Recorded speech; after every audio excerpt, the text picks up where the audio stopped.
ونشهد أن لا إله إلا الله وحده لا شريك له ونشهد أن سيدنا وسندنا وحبيبنا وشفيعنا ومولانا محمد وعلى آله وأصحابه وسلم بلغ العلا بكماله كشف الدجى بجماله حسنت جميع خصاله صلوا عليه وآله بلغ العلا بكماله كشف الدجى بجماله حسنت جميع خصاله صلوا عليه وآله لا إله إلا الله لا إله إلا الله لا إله إلا الله لا إله إلا الله لا إله إلا الله لا إله إلا الله لا إله إلا الله وحده لا شريك له মুআজ্জাজ মুসলিম کرام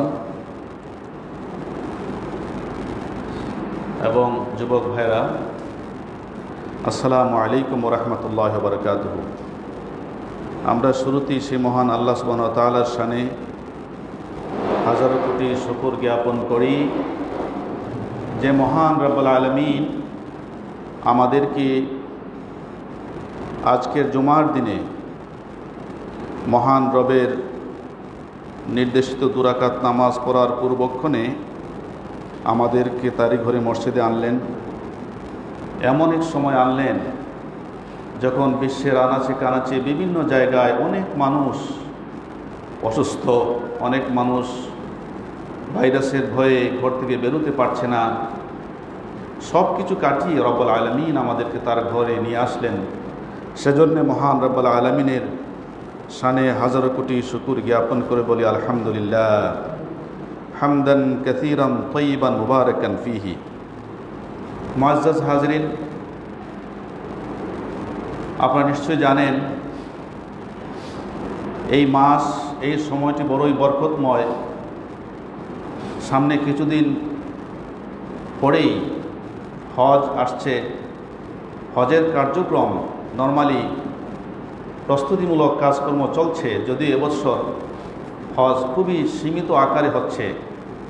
এটা আমাদের লাইফে, আমাদের জীবনে কখনো আমরা কল্পনাও করি নাই যে এমন কোনো এক দিন আসবে যে আমরা মসজিদে আসতে পারবো না। হজ এভাবে খুব সীমিত পরিসরে হবে, এটা আমরা কখনো কল্পনা করি নাই। তো যাই হোক, আসলে পৃথিবীতে যা কিছু হয় মহান রব্বুল আলামিনই করেন, এবং যে মহামারী, যে দুর্যোগ, যে বিপদ এসেছে, এটা মূলত আমাদের কর্মেরই ফসল। আরও যে কি আসবে আল্লাহ রব্বুল আলামিনই ভালো জানেন। তো যাই হোক, সর্বস্থায় মহান রবের শুকর আমরা জানাই, আলহামদুলিল্লাহ বলি। আমাদের তো আল্লাহ যখন যা দেন সেটা নিয়ে আমাদের শান্ত, আমাদের খুশি থাকা উচিত। তারপরও মহান রবের কাছে আমরা দোয়া করি, আমরা কায়মন বাইককে চাই যে রব্বুল আলামিন যেন আমাদের সব কিছুকে স্বাভাবিক করেন। আমরা যেন আগের মতো করে একেবারে মাসটা ছাড়াই মসজিদে আসতে পারি। আগের মতো করে যেন, যে বছর অন্যান্য বছর যেভাবে হজ হয়েছিল এভাবেই যেন হয়, এই দোয়াটুকু মহান রবের কাছে আমরা করি। আল্লাহ রাব্বুল আলামিন চাইলে সবই করতে পারেন। মুআজ্জাজ হাজিরিন, যেহেতু হজের মৌসুম, কোরবানির মৌসুম, আমরা মূলত এই মৌসুমকে সামনে রেখেই, এটা একটা শরীয়তের গুরুত্বপূর্ণ বিষয় হজ। মৌলিক 5টি ইবাদতের একটি ইবাদত হচ্ছে হজ, এবং এই হজের একটা অংশ হচ্ছে কোরবানি। তো আসলে এই কোরবানি এবং হজ এই আবাদতগুলো মূলত অর্থনৈতিক বিষয়। যারা ধনী মানুষ, যাদের টাকা পয়সা একটু বেশি আছে, তাদের জন্য এগুলো। আমরা জানি ইসলামের মৌলিক রুকন 5টি: কালিমা, নামাজ, রোজা, হজ, যাকাত। এই 5টি বিষয়ের 3টি বিষয় সবার জন্যে, সে ধনী হোক কিংবা গরিব হোক, ঈমান আনার সাথে সাথে এই 3টি বিষয় তাকে অবশ্যই করতে হবে। তো মুসলমানদের মধ্যে যারা টাকা পয়সা একটু বেশি আছে, যারা শরীয়তের দৃষ্টিতে যারা ধনী, তাদের জন্য 2টি কাজ অতিরিক্ত করতে হয়। সেটি হচ্ছে হজ, আর একটা হচ্ছে যাকাত দেয়া। আমরা যাকাত সম্পর্কে কিছুদিন আগে আলহামদুলিল্লাহ দীর্ঘ আলোচনা করেছি। যাকাত দেওয়ার জন্য যদিও নির্ধারিত টাইম নেই, সময় নেই, তারপরে সাধারণত আমরা রমজান মাসেই সাধারণত যাকাতটা আমরা দিয়ে দিই যারা দেওয়ার। অনেকে আবার কোরবানির ঈদের সময় দেন, অসুবিধা নাই, দিতে পারেন। তো যারা যাকাতটা রমজানের ঈদে দেন নাই বা রমজানে দেন নাই, কোরবানির ঈদে দেন, তাদের সময়তে এসে গেছে, হিসাব নিকাশ করে দিয়ে দেবেন নিশ্চয়ই। তাছাড়া এবছর যারা হজ করার কথা ছিল, করোনা ভাইরাস জনিত কারণে পৃথিবীর অনেক লক্ষ লক্ষ মানুষ আজ এবছর হজ থেকে বঞ্চিত। যারা করবেন ওরা হাতে গোনা কিছু মানুষ, বলতে গেলে খুব সীমিত পরিসরেই সে হজ কার্যক্রম হচ্ছে। যদি অন্যান্য বছরের মতো হজটা স্বাভাবিক থাকতো, তাহলে হাজিরা ওই মক্কা মদিনায় এখন তাদের আগমন, তাদের ভিড় খুব বেশি লেগে থাকতো। কিন্তু এই বছর সেই বিষয়টা আর হচ্ছে না। যাই হোক, সবই আল্লাহর হুকুম, আল্লাহর শুকর আমরা জানাই। তারপরও তো আমি মূলত কোরবানি, হজ এসব বিষয় নিয়ে আলোচনা করছি। তো এই কোরবানি বলুন আর হজ বলুন, আমি আগেই বলেছি কোরবানি হচ্ছে হজের একটা অংশ। যারা হজ করেন এবং যারা হজ করতে পারেন না, হজ করতে হয় মক্কা মদিনায়, মক্কায় যে। কিন্তু অনেক ধনীরা আছেন যারা সবসময় যেতে হয় না, বছরে একবার, জীবনে একবারই তো হজ ফরজ হয়, কিন্তু প্রতি বছরই কোরবানি দিতে হয়। এই কোরবানিটা একটা ওয়াজিব আমল, এই কাজটা করতে হয়। এবং যারা হজ কোরবানি দিতে পারেন না, তাদের জন্য ছোট্ট একটা আমল রয়েছে, আমরা সেটা বিষয়টা বলে দেবো ইনশাআল্লাহ। তো এই যে হজ বলেন আর কোরবানি বলেন, সব কিছুর মূলে যে একজন প্রিয় নবীর বিষয়টা জড়িত, তিনি হচ্ছেন হজরত ইব্রাহিম আলাইহিস সালাতু ওয়াস সালাম।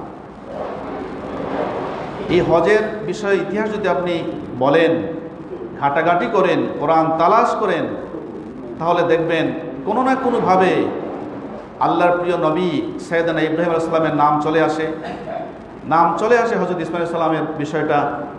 তাদের মধ্যে এই মক্কা, কাবাঘর, বাইতুল্লাহ শরীফ নির্মিত হয়, এবং তাদের মাধ্যমেই কোরবানির বিষয়টা আমাদের কাছে চলে এসেছে। সেই হিসাবে হজরত ইব্রাহিম সাল্লাল্লাহু সাল্লামের জীবনীটা আমাদের অত্যন্ত গুরুত্বপূর্ণ একটা বিষয়।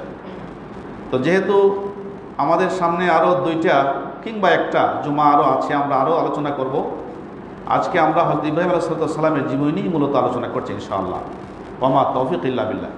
মুআজ্জাজ হাজিরিন, হজরত ইব্রাহিম আলাইহিস সালাম আল্লাহর এমন এক প্রিয় বান্দা, এমন এক প্রিয় নবী। আমরা কিন্তু তাকে নামাজে স্মরণ করি। নিশ্চয়ই আপনারা খেয়াল করেছেন, আমরা যখন শেষ বৈঠকে বসি, দরুদ পড়ি, এই দরুদের নামই হচ্ছে দরুদ ইব্রাহিম। আল্লাহু আকবার। আল্লাহর নবীকে কথা প্রশ্ন করা হলো, ওগো আল্লাহর নবী, আমরা তো আপনার উপর দরুদ পেশ করব, তাহলে সর্বোত্তম দরুদ কোনটি, কিভাবে আমরা পেশ করব? তখন আল্লাহর নবী শিখিয়ে দিলেন, আল্লাহুম্মা সাল্লি আলা মুহাম্মাদ ওয়া আলা আলি মুহাম্মাদ কামা সাল্লাইতা আলা ইব্রাহিম ওয়া আলা আলি ইব্রাহিম ইন্নাকা হামিদুম মাজিদ।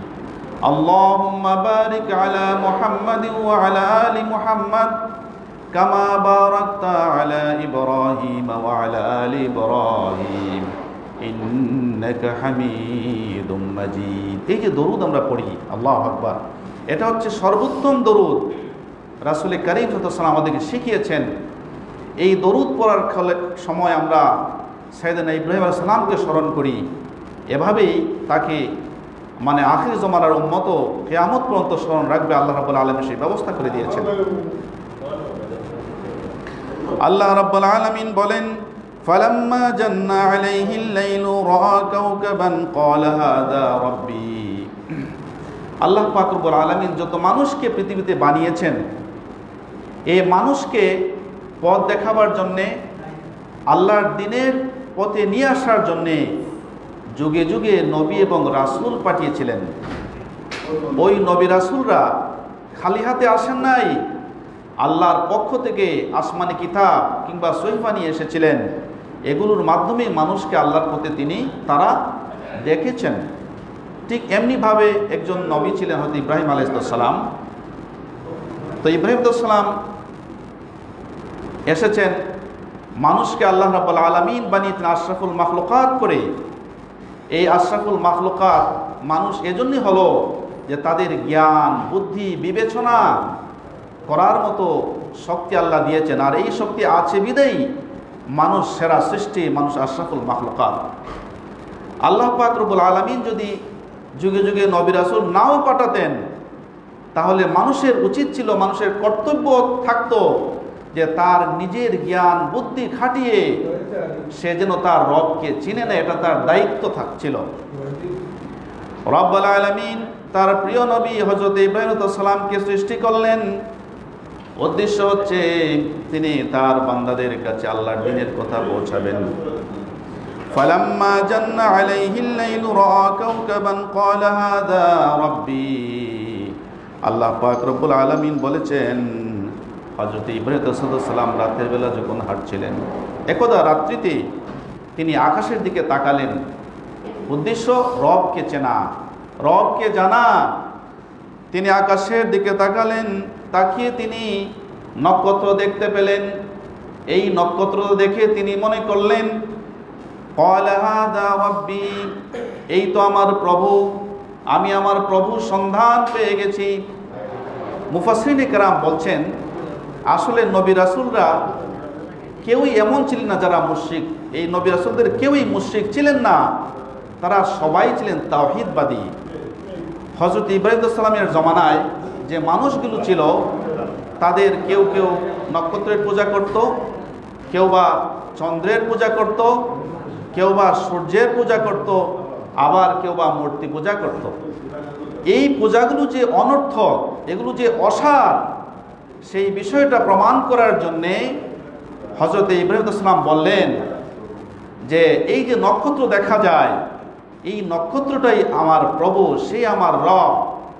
অতঃপর যখন সেই নক্ষত্র অস্তমিত হয়ে গেল, তখন সাইয়েদনা ইব্রাহিম আলাইহিস সালাম বললেন, যেহেতু এই নক্ষত্র অস্ত হয়ে গেছে, ডুবে গেছে, এই ডুবন্ত কিছু আমার রব হতে পারে না। তিনি অস্বীকার করলেন, না, সে আমার রব নয়।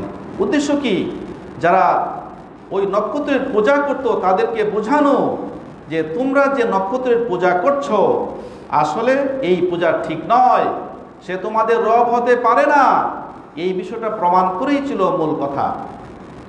অতঃপর যখন ফালাম্মা রাআল কমারা বাযিগাতান ক্বালা হাযা রাব্বি, অতঃপর যখন সাইয়েদনা ইব্রাহিম আলাইহিস সালাম রাতের আকাশের দিকে তাকালেন, তখন তিনি দেখতে পেলেন সেই চন্দ্র। সেই চন্দ্রকে দেখতে পেলেন, মিটমিট করে আলো দিচ্ছে, গোটা আকাশ ফর্সা করে ফেলেছে, এত সুন্দর চন্দ্র। তিনি ওই চন্দ্র পূজারীদেরকে কেন্দ্র করে খুব উচ্চস্বরে ঘোষণা দিলেন, চিৎকার দিলেন, দিয়ে বললেন, এই তো চন্দ্র, এই চন্দ্রই হবে আমার রব, হাযা রাব্বি, এই চন্দ্রই আমার রব, সে আমাকে সৃষ্টি করেছে, আমি তার ইবাদত করব। এভাবে ঘোষণা দিলেন।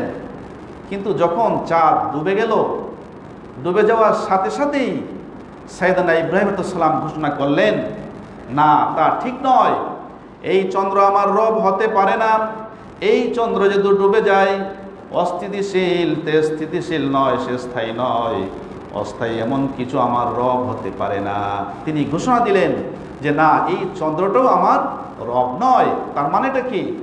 ও চন্দ্র পূজারীরা, তোমরা যারা চন্দ্রকে পূজা করো, চন্দ্র তোমাদের স্রষ্টা মানো, তোমাদের সকলকে বলছি না, চন্দ্র তোমাদের রব হতে পারে না, যেহেতু চন্দ্র ডুবে যায়, চন্দ্র সব সময় থাকে না।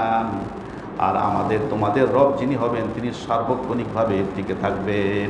এটি তিনি প্রমাণ করলেন, হে চন্দ্র পূজারীরা, এই চন্দ্র পূজা যে তোমরা করছো এটা অনর্থক, এটা অসার, এটা তোমাদের কোনো কাজে লাগবে না। ফালাম্মা রাআশ শামসা বাযিগাতান ক্বালা হাযা রাব্বি হাযা আকবার। অতঃপর রাত্রিকে যে যখন দিন হলো, ভোর হওয়ার পর তিনি দেখতে পেলেন পূর্ব আকাশে মানে সূর্য উঠেছে। এই সূর্যটা বিশাল, হাযা আকবার, বড় আকারের একটা সূর্য। তিনি ওই চন্দ্র, অতঃপর সূর্য পূজারী যারা ছিল তাদেরকে শুনিয়ে জোরে সোরে বললেন, আমি দেখতে পাচ্ছি ওই সূর্যই আমার রব, সে আমার রব, এই সূর্যই আমাকে সৃষ্টি করেছে, আমি এই সূর্যের পূজা করব। অতঃপর সারাটা দিন যখন গেল তিনি পর্যবেক্ষণ করলেন। পর্যবেক্ষণ করার পরে দেখলেন এই সূর্য যখন পূর্ব থেকে পশ্চিমে গেল, একটা পর্যায়ে সেই সূর্য ডুবে গেল। তখন তিনি তাদেরকে জানিয়ে ঘোষণা দিলেন, ও সূর্য পূজারীরা শোনো, তোমরা যারা সূর্যের পূজা করো, আমি চিন্তা করে দেখেছি, গবেষণা করে দেখেছি, আসলে সূর্য আমাদের তোমাদের রব হতে পারে না। সূর্য আমাদের রব হতে পারে না, কারণ যিনি রব হবেন তিনি কখনো ডুবে যাবেন না, তিনি অস্থিতিশীল হবেন না, তিনি অস্থায়ী হবেন না, তিনি সব সময় থাকবেন, তিনি স্থিতিশীল হবেন। যেহেতু সূর্য ডুবে গেল, সে কোনো অবস্থাতেই আমাদের রব হতে পারে না। তার মাধ্যমে তিনি তৃতীয় পর্যায়ে ওই সূর্য পূজারীদেরকে বলে দিলেন, ও সূর্যের পূজারীরা শোনো, তোমরা যে সূর্যের পূজা করো এটা আসলে ঠিক নয়, সে তোমাদের রব, আমাদের রব কোনো অবস্থাতেই হতে পারে না। অতঃপর সাইয়েদনা ইব্রাহিম আলাইহিস সালাম ঘোষণা দিলেন, তাওহীদের ঘোষণা দিলেন, তাদেরকে শুনিয়ে বললেন, ইন্নী ওয়াজ্জাহতু ওয়াজহিয়া লিল্লাযী ফাতারাস সামাওয়াতি ওয়াল আরদা হানিফাও ওয়া মা আনা মিনাল মুশরিকিন। আল্লাহু আকবার। এটা তিনি ঘোষণা দিলেন। তার মানে কি? সাইয়েদনা ইব্রাহিম বলতে চাইলেন, ও নক্ষত্রের পূজারীরা, ও চাঁদের পূজারীরা, ও সূর্যের পূজারীরা, শোনো শোনো, তোমরা যে সকল সৃষ্টির পূজা করতেছো, ইবাদত করতেছো, এগুলো আসলে ভ্রান্ত, এগুলো ঠিক নয়, এগুলো অস্থিতিশীল, ওগুলো স্থায়িত্ব নেই, ওরা তোমাদের রব হতে পারে না। বরং আমি তোমরা যা করছো, তোমরা সবাই শিরক করতেছো, আমি তোমাদের সাথে নেই, তোমরা সবাই মুশরিক হয়ে গেছো, আমি তোমাদের সাথে থাকতে পারি না। ইন্নী ওয়াজ্জাহতু ওয়াজহিয়া লিল্লাযী ফাতারাস সামাওয়াতি ওয়াল আরদা হানিফাও ওয়া মা আনা মিনাল মুশরিকিন। এটা তো আমরাও পড়ি না? আমরাও তো পড়ি। অর্থটা হলো কি? ইন্নী ওয়াজ্জাহতু, আমি আমার মুখকে ফিরিয়ে নিলাম, ওয়াজহিয়া লিল্লাযী ফাতারাস সামাওয়াতি ওয়াল আরদা হানিফাও, অর্থাৎ এমন একমাত্র রবের দিকে যিনি আকাশ এবং জমিন সৃষ্টি করেছেন, ওয়া মা আনা মিনাল মুশরিকিন, আর আমি মুশরিক নই। অর্থাৎ যারা চন্দ্রের পূজা করে, যারা নক্ষত্রের পূজা করে, যারা সূর্যের পূজা করে, যারা দেবদেবীর পূজা করে, তারা সবাই আল্লাহর সাথে শরীক করে, ওরা মুশরিক। সাইয়েদনা ইব্রাহিম ঘোষণা দিলেন, আমি সেই তোমাদের সাথে নই, আমি মুশরিক নই, আমি তাওহীদে বিশ্বাস করি, আমি একমাত্র আল্লাহ রাব্বুল আলামিনকে বিশ্বাস করি। আর শিরক হচ্ছে এত কঠিন একটা বিষয়। ইন্নাল্লাহা লা ইয়াগফিরু আন ইউশরাকা বিহি ওয়া ইয়াগফিরু মা দুনা যালিকা লিমান ইয়াশা। আল্লাহ রাব্বুল আলামিন কোরআনে কারিমে বলেছেন, যে ব্যক্তি নাকি শিরক করে, যারা নাকি মুশরিক হয়ে গেল, আল্লাহ রাব্বুল আলামিন তাদের শিরকের গুনাহকে কখনো ক্ষমা করবেন না, কখনো ক্ষমা করবেন না।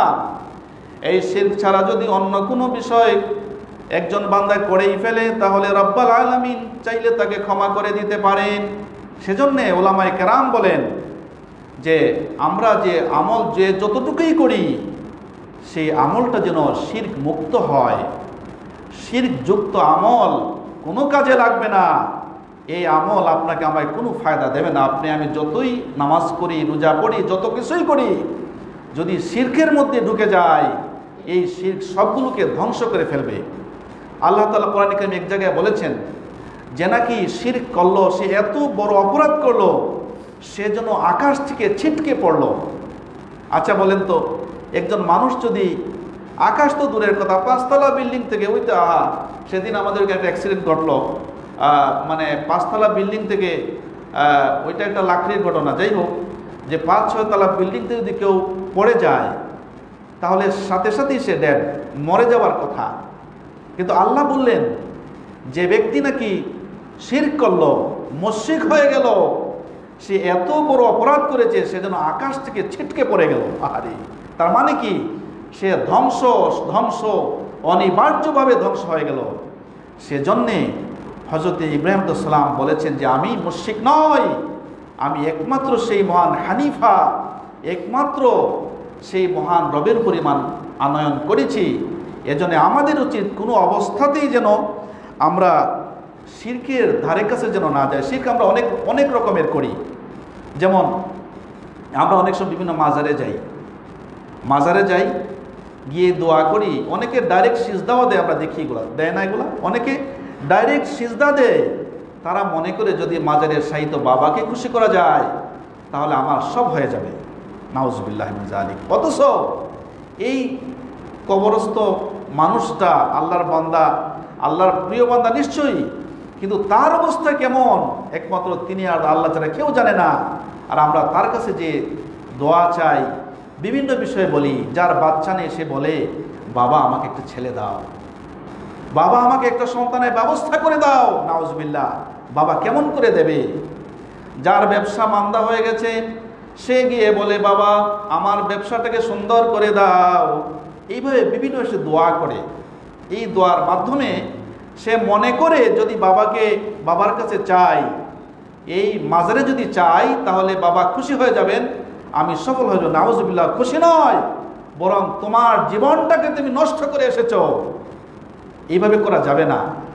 আরেকটা বিষয় আসছে তাবিজ কবজের বিষয়টা।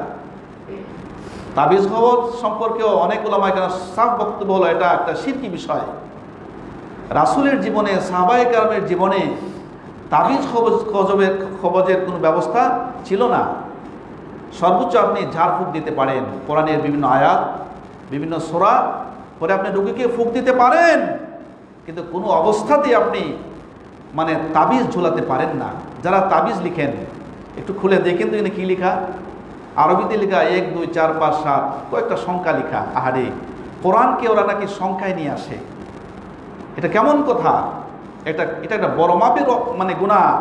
এইভাবেও আমরা আস্তে আস্তে শিরকের দিকে চলে যাই। সুতরাং আমরা যেন শিরক না করি সেদিকে অবশ্যই আমাদের খেয়াল রাখতে হবে। সাইয়েদনা ইব্রাহিম আলাইহিস সালাম, তার পিতা আজর, তার পিতার নাম ছিল আজর। আমরা অনেকে আজর ঠাকুর বলে থাকি। ওই আজর ছিলেন মূর্তি পূজারী। উনি শুধু মূর্তি পূজাই করতেন না, উনি মূর্তি বানাতেন এবং ওই মূর্তি বাজারে নিয়ে বিক্রি করতেন। এটা ছিল তার পেশা।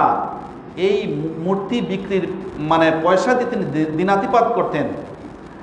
আল্লাহর নবী সাইয়েদনা ইব্রাহিম আলাইহিস সালাম তার পিতাকে নসিহত করছেন যে বাবা আপনি যে মূর্তি পূজা করছেন এটা তো ঠিক নয়, এটা শিরক। এই মূর্তি আপনার কোনো কাজে লাগবে না। কোরআনে কারীমের ভাষায় ওয়াইদ ক্বালা ইব্রাহিম লিআবিহি আযার, আল্লাহ রাব্বুল আলামিন বলেন স্মরণ করো ওই ঘটনার কথা যখন ইব্রাহিম আলাইহিস সালাম তার পিতা আজরকে বললেন আতাত্তাখিযু আসনামান আলিহা, ও আমার পিতা, শ্রদ্ধেয় বাবা, আপনি মূর্তিকে ইলাহ বানিয়েছেন, রব বানিয়েছেন, প্রভু বানিয়েছেন। ইন্নী আরাকা ওয়া কওমাকা ফি দালালিম মুবিন, আমি সুস্পষ্ট দেখতে পাচ্ছি আপনি এবং আপনার কওম এই মূর্তি পূজার মাধ্যমে মানে ফি দালালিম মুবিন, সুস্পষ্ট ভ্রান্ত হয়ে গেছেন, গোমরাহ হয়ে গেছেন। সুতরাং বাবা আমার, এখান থেকে আপনি ফিরে আসুন। এখানেই শেষ নয়, তিনি তার বাবাকে মূর্তি পূজার অসারতা, মূর্তি পূজার ব্যর্থতা সম্পর্কে তিনি আরও বোঝালেন। কোরআনে কারিমে আল্লাহ রাব্বুল আলামিন সেই বিষয়টা কোট করে বলছেন ইয ক্বালা লিআবিহি ইয়া আবাতি লিমা তা'বুদু, ওগো আমার রব, ওগো আমার পিতা, আপনি এমন একটা বিষয়ের ইবাদত করছেন, আপনি কেন সেই বিষয়ে ইবাদত করছেন? মা লা ইয়াসমাউ ওয়া লা ইউবসিরু ওয়া লা ইউগনি আনহু শাইআ, এমন একটা বিষয়ের ইবাদত করছেন, বন্দেগী করছেন যে বিষয়টা লা ইয়াসমাউ, শুনে না। মূর্তি কি শোনে? মূর্তির কানে শোনে না। এবং ওয়ালা ইউবসিরু, সেই মূর্তি কিছু দেখে না। ওয়ালা ইউগনি আনকা শাইআ, এবং এই মূর্তি তোমার কোনো কাজেও লাগে না, কোনো ভালো মন্দ কাজ করতে পারে না। তিনি তার বাবাকে বোঝালেন, বাবা, ও আমার শ্রদ্ধেয় পিতা, আপনি এমন এক মূর্তির পূজা করতেছেন যে মূর্তি শোনে না, যে মূর্তি দেখতে পায় না, যে মূর্তি ভালো মন্দ কোনো কিছুই করতে পারে না, ঠিক না? দেখেন না মূর্তির গালে যদি একটা মশা বসে, মশা যখন কামড় দেয়, কি সে তাড়াতে পারে না? আমরা দেখি ছোটবেলায় ওই যে বটগাছের নিচে মূর্তি রাখা হতো, তো মূর্তি তো আসলে এতটা মানে যত্ন সহকারে ছিল না, কুকুরও ওখানে যেত যে তার গায়ে প্রস্রাব করে আসতো। কিন্তু এমন মূর্তির আমরা মানে কেউ পূজা করে যে মূর্তিটা ওই কুকুরকে তাড়িয়ে দিতে পারে না, যে কুকুরকে বলতে পারে না যে কুকুর তুমি আমার গায়ে তুমি প্রস্রাব করো না। সে দেখেও না, বলতেও পারে না, বুঝতেও পারে না। এমন একটা বিষয়ের পূজা করা হয়। সাইয়েদনা ইব্রাহিম তার বাবাকে বোঝালেন, বাবা, এই যে পূজা করতেছো, এই পূজা তোমার কি লাভ? যে শোনেও না, বুঝেও না, দেখেও না, তোমার লাভ কিংবা ক্ষতি কিছুই করতে পারে না, তুমি কেন তার পূজা করো? তিনি তার পিতাকে আরো বললেন, মূর্তি পূজার পরিণতি সম্পর্কে তার পিতাকে সুস্পষ্ট বলে দিলেন। তিনি বললেন, ইয়া আবাতি ইন্নী আখাফু আন ইয়ামাসসাকা আযাবুম মিনার রহমান ফাতাকুনা লিশ-শাইতানি ওয়ালিয়া। বললেন, ও আমার শ্রদ্ধেয় পিতা, ও আমার বাবা, আমার ভয় হচ্ছে আপনি যে মূর্তি পূজা শুরু করেছেন, যেভাবে শিরকি কাজ করছেন, ওই শিরকে কাজের জন্যে রহমানের পক্ষ থেকে যে আযাব, সে আযাবটা আপনাকে স্পর্শ করে ফেলবে। তার মানে আল্লাহর পক্ষ থেকে আযাব, এই আযাবের আপনি পতিত হয়ে যাবেন, আপনি আযাব থেকে বাঁচতে পারবেন না। ও আমার শ্রদ্ধেয় পিতা, দয়া করে এই মূর্তি পূজা ছেড়ে দেন, আল্লাহর পথে আসেন। এই মূর্তি আপনার কোনো কাজে লাগবে না, বরং আপনাকে পরকালীন শাস্তিতে ফেলে দেবে। আপনি এখান থেকে বেরিয়ে আসুন। এভাবে তিনি তার পিতাকে বিভিন্নভাবে মূর্তি পূজা সম্পর্কে বোঝালেন যে, বাবা, মূর্তি পূজা করো না, মূর্তি তৈরি করে বাজারে বিক্রি করো না, এটা তোমার ক্ষতির কারণ, এতে কোনো লাভ হবে না। সবগুলো কথা যখন পিতা শুনলেন, পিতার আজর ঠাকুর যখন শোনার পর সে খেপে গিয়ে সে বলল, লা ইল্লাম তানতাহি, ও আমার ছেলে ইব্রাহিম, যদি তুমি এই ভীষণ থেকে ফিরে না আসো, তুমি যে দাওয়াত আমাকে দিচ্ছ, যদি এ থেকে তুমি ফিরে না আসো, লা আরজুমান্নাকা, তাহলে জেনে রেখো আমি তোমাকে পাথর মেরে নিক্ষেপ করব। কে বলছেন? পিতা পুত্রকে বলছেন। আজর ঠাকুর তার ছেলে ইব্রাহিম আসলামকে বলছেন, এ আমার ছেলে ইব্রাহিম, তোমার তো সাহস কম নয়, অনেক কিছু বলে ফেলেছ আমার রবের বিরুদ্ধে, আমার মূর্তির বিরুদ্ধে। তুমি এখান থেকে ফিরে এসো। যদি তুমি ফিরে না আসো, তাহলে আমি তোমাকে হত্যা করব, শুধু এমনিতে নয়, বড় কষ্ট দিই। কষ্টটা কি? পাথর মেরে তোমাকে আমি হত্যা করে ফেলবো। তিনি আরেকটা বিকল্প প্রস্তাব দিলেন, ও আমার প্রিয় ছেলে, শোনো, আর যদি তুমি মরতে না চাও, বেঁচেই থাকতে চাও, তাহলে ওয়াহজুরনি মালিয়া, তাহলে তুমি আমার কাছ থেকে চিরদিনের জন্য দূরে চলে যাও। আমার থেকে তুমি দূরে চলে যাও, আমার সামনে তুমি কখনো এসো না। যদি আসো, এইভাবে তোমার দাওয়াতি কাজ করো, জেনে রাখো আমি তোমাকে পাথর মেরে নিক্ষেপ করব। তুমি আমার ছেলে, আমি সেটা বুঝবো না।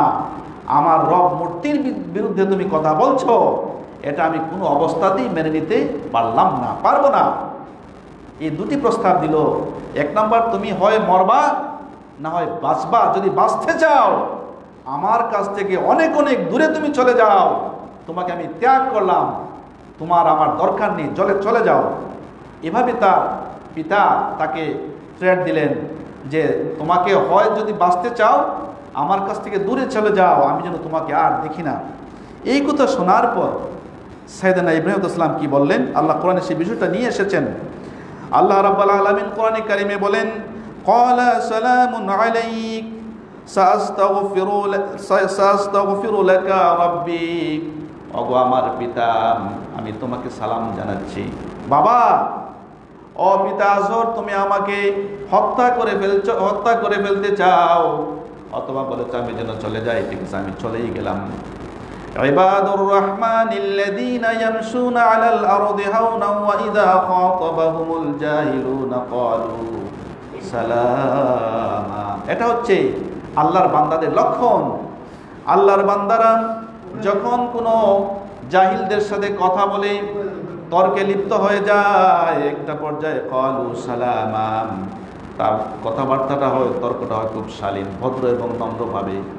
যাই হোক, এইভাবে আল্লাহর বান্দা সাইয়েদনা ইব্রাহিম আলাইহিস সালাম তাকে সালাম জানিয়ে নিরাপদে, ভদ্রভাবে, নম্রভাবে চলে গেলেন। আর বললেন, বাবা, যদিও তুমি আমাকে তাড়িয়ে দিয়েছ, আমি ছেলে তোমার, তুমি আমার বাবা। তুমি যদিও মুশরিক, আমি তাওহীদবাদী, আমি তাওহীদ আল্লাহকে বিশ্বাস করি, তারপরও তোমার প্রতি আমার দায়িত্ব রয়েছে। তুমি যদি আমাকে হত্যা করতে চেয়েছো, আমাকে তাড়িয়ে দিচ্ছ, বাবা, আমি কোনো অবস্থাতেই তোমার ব্যাপারে অমনোযোগী হব না। আমি তোমাকে ভুলবো না, আমি তোমাকে স্মরণ করব দূর থেকে। কিভাবে? তিনি বললেন যে আমি আমার রবের কাছে তোমার জন্য সারাটা জীবন দোয়া করব। আল্লাহু আকবার। সাইয়েদনা ইব্রাহিম বলেন, বাবা, তোমার জন্য আমি আল্লাহর কাছে দোয়া করব যেন আল্লাহ তোমাকে মূর্তি পূজাকে থেকে ফিরিয়ে তাওহীদবাদী করেন, আল্লাহর পূজার দিকে যেন নিয়ে আসেন। আমি সেই দোয়াটা তোমার জন্য বারবার করব। এই দোয়াটা করতে হবে। এখান থেকে শিক্ষাটা হলো এই, আমাদের পিতা মাতা ওরা যদি অন্য ধর্মের থেকে যায়, অন্য কোনো মুশরিকও যদি হয়, কোনো অবস্থাতেই তাদের সাথে বেয়াদবি করা যাবে না। তাদের কাছে বেয়াদবি করা যাবে না, বরং নম্রতা ভদ্রতা সহকারে তাদেরকে বোঝাতে হবে, প্রয়োজনে চলে যেতে হবে। এইখানে তাদের সাথে কোনো অবস্থাতেই তাদের সাথে বেয়াদবি করা যাবে না। এইভাবে দেখবেন আমাদের পিতামাতাদের মধ্যে অনেকেই দেখবেন নামাজ পড়েন না, আছে না এমন? আল্লাহু আকবার।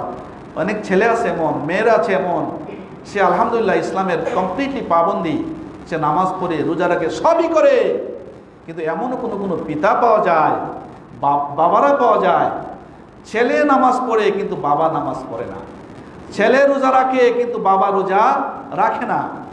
আমার ছোট্ট জীবনে ছোট্ট একটা গল্প বলি, শিক্ষণীয় বিষয়টা, যে আমার একজন সহকর্মী ছিলেন, উনি আমার সাথে আলাপ করতেছেন যে আমি যখন বড় হয়ে গেলাম তখন পর্যন্ত আমার বাবা নামাজ পড়তেন না, এবং ওনার বক্তব্য আমার বাবা একজন গোয়ার মার্কা মানুষ, শুধু গালাগালি মানে বা সব বাজে কাজে জড়িত থাকেন, নামাজ রোজা কিছুই নাই। তো আল্লাহ শুকরিয়া তিনি আবার নামাজ পড়তেন। ছেলেটা শিক্ষিত ছেলে, এমসি কলেজ পড়াশোনা করতো লোকটা। সে বলে আমি পড়াশোনা মানে নামাজ রোজা আলহামদুলিল্লাহ পড়ি, বাসা বাড়িতে গেলেও পড়ি। তো আমি একদিন আমার একজন অভিভাবককে, একজন বন্ধুকে, বড় ভাইকে বললাম যে ভাই, আমার বাবা এমন, আমার বাবাকে মাঝে মধ্যে বলতে চাই নামাজের কথা, কিন্তু সাহস হয় না। কিভাবে বলি? আমার বাবা এত রাগী মানুষ, এত খারাপ ভাষায় গালিগালাজ করেন, আমার বলতে সাহস হয় না যে বাবা নামাজ পড়ো। আমি বলতে পারি, সাহস হয় না। তখন উনি একটা বিষয় শিখিয়ে দিলেন, এগুলো আমার শিক্ষণীয় বিষয়ের জন্য বলছি। কি শিখালেন? উনি বললেন যে দেখো, তখন তো মোবাইলের যুগ ছিল না, আজ থেকে ধরেন 20-25 বছর আগের কথা বলছি, তখন মোবাইলের যুগ ছিল না। তখন বললেন, তুমি তো বাবার বড় ছেলে। জি, আমি আমার বাবার বড় ছেলে, আমাকে বাবা খুবই বেশি মায়া করেন, আদর করেন। আমি যখন ওনার বাড়ি ছিল কুলাউড়ায়, কুলাউড়া থেকে বাড়িতে আসি, উনি আমার জন্য পাগল পারা হয়ে যান, আমার ছেলে কিভাবে সিলেটে গেল, কিভাবে কি করছে, খুব বেশি চিন্তিত হয়ে পড়েন। কিন্তু এই বাবা এত মানে রাবিশ মার্কা, যা আমরা যে ভালো কিছু কথা বলবো এই সাহস আমাদের নাই। আমার মাও কিছু বলতে পারে না, খুব গালাগালি করেন, যেন তেন ব্যবহার করেন। তখন তিনি তাকে শেখালেন, তাইলে এক কাজ করেন, আপনি চিঠি লিখেন। তো হ্যাঁ, চিঠি লিখি। তাইলে বলেন, আপনি চিঠি লেখার সময় চিঠিতে বলবেন যে বাবা, আমার সামনে পরীক্ষা। ছেলেকে বলছেন, আপনি বাবার কাছে চিঠি লিখবেন যে বাবা, আমার সামনে পরীক্ষা, কিংবা সামনে এইভাবে একটা বিপদে আমি আছি, মসজিদে যে নামাজ পড়ে আমার জন্য তুমি দোয়া করো যেন আমি পরীক্ষায় পাস করতে পারি, আমি যেন বিপদ মুক্ত হই, আমার জন্য দোয়া করো। তাইলে যদি এমনটি করো তাহলে বাবা তো তোমাকে ভালোবাসে, তখন তুমি তো দূরে আছো, তোমার মায়ায় হলেও উনি নামাজে যাবেন, দোয়া চাইবেন, দোয়া করবেন। তো ওই ভাই আমাকে বললেন যে আমি আমলটা করলাম, দেখলাম আলহামদুলিল্লাহ সময়ের তফাৎ। আমি ঘন ঘন চিঠি লিখতাম যে বাবা আমার এই সমস্যায় আছি, আমার জন্য মসজিদে যে নামাজ পড়ে দোয়া করবেন যে আল্লাহ আমাকে সমস্যা থেকে উদ্ধার করেন, সামনে আমার পরীক্ষা, দোয়া করবেন নামাজ পড়ে যেন আল্লাহ আমাকে সেই পরীক্ষা সাফল্যমণ্ডিত করে। এবার চিঠি লিখবেন বারবার। তিনি ঘন ঘন চিঠি লিখতে শুরু করলেন। সত্যিই দেখা গেল বাবা ছেলের চিঠির ঠেলায়, ওই যে ছেলে বিপদে পড়ে যাবে, আদরের ছেলে, উনি মসজিদে যায়, নামাজ পড়ে দোয়া করে, এভাবে করতে করতে আস্তে আস্তে আস্তে লোকটা নামাজি হয়ে গেছে। আলহামদুলিল্লাহ, এটা একটা উত্তম কৌশল। সুতরাং যেভাবেই হোক আপনি ছেলে হিসেবে চান, আমি চাই আমি যেভাবে জান্নাতে যাব আমার বাবাও যেন জান্নাতি হয়। তাই যদি জান্নাতি হতেই হয় নামাজ পড়তে হবে, বাবাকে পড়াতে হবে, বিভিন্ন কৌশল অবলম্বন করতে হবে। যদি এমনটি হয় তাহলে দেখবেন বাবাও একসময় নামাজি হবে। এইভাবে বিভিন্ন কৌশল করে সাইয়েদনা ইব্রাহিম আলাইহিস সালাম তার পিতাকে বোঝালেন। কিন্তু একটা পর্যায়ে তার নসিবে তো আসলে ঈমান নাই। ইন্নাকা লা তাহদি মান আহবাবতা, আল্লাহ পাক বলেন যে তুমি চাইলেই কাউকে হেদায়েত দিতে পারবে না। এটা কমপ্লিটলি আমি আল্লাহ নিয়ন্ত্রণ করি, তুমি চেষ্টা চালিয়ে যাও, কিন্তু বেশি পেরেশানি করো না। বাবাকে বুঝাও, ভাইকে বুঝাও, মাকে বুঝাও, ইসলামের দিকে নিয়ে আসার চেষ্টা করো, কিন্তু পাগল করা হয় না। এটা আমি দেখবো কি করা যায়। সাইয়েদনা ইব্রাহিম সারাটা জীবন কষ্ট করলেন, আল্লাহর কাছে নিয়ে দোয়া করলেন যে আল্লাহ তাকে তুমি হেদায়েত দাও। তার ভাইকে হেদায়েত জুটলো না, সে মুশরিক হিসাবে এই দুনিয়া থেকে চলে গেল। মুআজ্জাজ হাজিরিন, হযরত ইব্রাহিম আলাইহিস সালামের জীবনে অনেক ঘটনা, অনেক অনেক কাহিনী ঘটে গেল, যেগুলো রাব্বুল আলামিন কোরআনে কারীমের মধ্যে কোট করেছেন, যেগুলো আমরা পড়ছি আজীবন কিয়ামত পর্যন্ত সেই মানুষগুলো সেগুলো পড়তে থাকবে। আরেকটা ঘটনা ছিল, তিনি যখন যুবক, ওই যুবক অবস্থায় ওইখানে একটা মেলা হতো, অনেকে বলে ওয়াকাজ মেলা, এভাবে একটা মেলা হতো। ওই মেলায় সকল মানুষ ওইখানে যেত, বিভিন্ন ধরনের নাচ গান জুয়া সকল আড্ডার একদম মিলন মেলা। ওইখানে বছরে একবার তারা যেত। ওইখানে ওই সময়ে যখন আসলো ওই মেলার সময়, তখন ওইখানকার তার কওমের লোকেরা তাকে দাওয়াত দিল, যে বলল ইব্রাহিম চলো আমরা মেলায় যাই, আমরা সবাই চলে যাব, এই পাড়ায় কেউ থাকবে না, আমাদের সবাই আমরা মেলায় চলে যাব, চলো তুমিও যাই, তোমাকে আমরা নিয়ে যাই, চলো মেলায় যাই। তখন সাইয়েদনা ইব্রাহিম বললেন ইন্নী সাকিম, আমি অসুস্থ, আমি ভালো না, আমি অসুস্থ। মুফাসসিরিন ইকরাম বলছেন উনি আসলে শারীরিকভাবে অসুস্থ ছিলেন না, আসলে সুস্থতা কয়েক রকমের। একটা হচ্ছে কি মানসিক সুস্থতা। একজন মানুষ যদি মানসিকভাবে অসুস্থ হয়ে পড়ে, সে যেন অসুস্থ হয়ে গেল। সাইয়েদনা ইব্রাহিম আলাইহিস সালাম এভাবে মানসিকভাবে অসুস্থ ছিলেন তার জাতিকে নিয়ে। এর জাতির মানুষগুলা মুশরিক হয়ে গেছে, আল্লাহর ইবাদত করে না, মূর্তি পূজা করে, চন্দ্রের পূজা করে, নক্ষত্রের পূজা করে, সূর্যের পূজা করে, আল্লাহর পূজা করে না। এই চিন্তায় তিনি মানসিকভাবে খুব বেশি অসুস্থ ছিলেন। সেজন্য তিনি বললেন, তাদের আমন্ত্রণের জবাবে, দাওয়াতনামার জবাবে বললেন ইন্নী সাকিম, আমি অসুস্থ, সুতরাং আমি তোমাদের পাশে তোমাদের সাথে যাব না। এই বলার পর তিনি গেলেন না। তারা নিরাশ হয়ে তারা সবাই যার যার মতো করে ওই মেলায় চলে গেল। মেলায় যাওয়ার পরে সাইয়েদনা ইব্রাহিম ভাবলেন এখন একটা সুযোগ পেয়েছি, দেখি তো ওরা যে মূর্তির পূজা করে, একবার মন্দিরে ঢুকে গিয়ে দেখি আসলে তারা কি করে। তিনি তো একা, এই পাড়া মহল্লা খালি, সবাই চলে গেছে ওই মেলায়। তিনি একা পেয়ে ওই মন্দিরের ভিতর ঢুকলেন, গিয়ে দেখলেন যে অনেকগুলো মূর্তি রাখা আছে। মূর্তির গায়ে স্বর্ণ অলঙ্কার বা বিভিন্ন রকমের সাজগুজু রাখা, এবং প্রত্যেকটার সামনে কি রাখা আছে, খাবার রাখা আছে, বিভিন্ন মূল্যবান জিনিস আছে। তিনি অবাক হলেন, আরে এই মূর্তির সামনে এগুলো, মূর্তির গলায় মালা, মূর্তির সামনে খাবার, বিষয়টা কি? তিনি মূর্তিকে বলেন, এই মূর্তিরা তোমরা সবাই এগুলো খাও, তোমরা খাও না কেন? মূর্তি কি আসলে খায়? খায় না। এরপরে দেখা গেল খায় তো নাই। সাইয়েদনা ইব্রাহিমের কথারও জবাব দেয় না। এগুলো আল্লাহ কোরআনে নিয়ে এসেছেন। তো উনি বললেন তোমরা খাও না, কিছু কথা বলো না, বিষয়টা কি? তোমরা খাও নয়তো কথা বলো, যদি না হয় তোমাদের ভেঙ্গে আমি মার করে ফেলবো। খাওয়াও নাই, কথাও নাই, মূর্তি কথা বলতে পারে না। একটা পর্যায়ে সাইয়েদনা ইব্রাহিম আলাইহিস সালাম কুড়াল হাতে নিয়ে সবগুলো মূর্তি ভেঙে দিলেন, একটা বাকি রাখলেন, সে বড় মূর্তিটা বাকি রাখলেন। বাকি রাখার পরে তিনি ওই বড় মূর্তির ঘাড়ে কুড়ালটা রেখে তিনি মন্দির থেকে বেরিয়ে আসলেন। এদিকে যখন মেলা শেষ, সকল মানুষ চলে আসলো যার যার বাসা বাড়িতে, মন্দিরে এসে দেখলো আরে আমাদের মূর্তিগুলো সব ভাঙ্গা। কে ভাঙলো? কে ভাঙলো? প্রশ্ন দেখা দিল, কে ভেঙেছে? গোটা সমাজে একটাই প্রশ্ন, আমাদের মূর্তি ভাঙলো কে? মানুষ বলা বলি করলো, ভাঙলো তো একমাত্র ভাঙার এক ব্যক্তি, সে তো ইব্রাহিম ছাড়া কে ভাঙবে? কারণ সে প্রথমত সে আমাদের সাথে যায় না, সে একমাত্র এই পাড়ায় ছিল। এছাড়া সে সারা জীবন সে মূর্তির বিরুদ্ধে কথা বলে, সে ছাড়া তো কেউ ভাঙতে পারে না। ঠিকই যখন ওরা মনে করলো যে ও সেই ভাঙছে, তোর বাদশাহ নমরুদের কাছেও খবরটা গেল, তখন তাকে ডাকানো হলো যে ইব্রাহিম তুমি আসো। উনি গেলেন, যাওয়ার পর জিজ্ঞেস করা হলো তুমি কি মূর্তি ভেঙেছো আমাদের? তিনি বললেন আমি ভাঙছি কি ভাঙছি সেটা আমি কেন বলবো, আপনার মূর্তিকে আপনি জিজ্ঞেস করেন। উনি বললেন আমি ভাঙছি কিভাবে বুঝলেন? আপনার মূর্তির কাঁধে কুঠার রাখা আছে, কুড়াল রাখা, আমি কেন ভাঙবো? তাকে জিজ্ঞেস করেন, কি সেই উত্তর দেবে, আমি কেন দেব? এই কথা শোনার পর নমরুদের বাহিনী খেপে গেল। তারা বলল যে রে ভাই, মূর্তি কি আবার কথা বলতে পারে?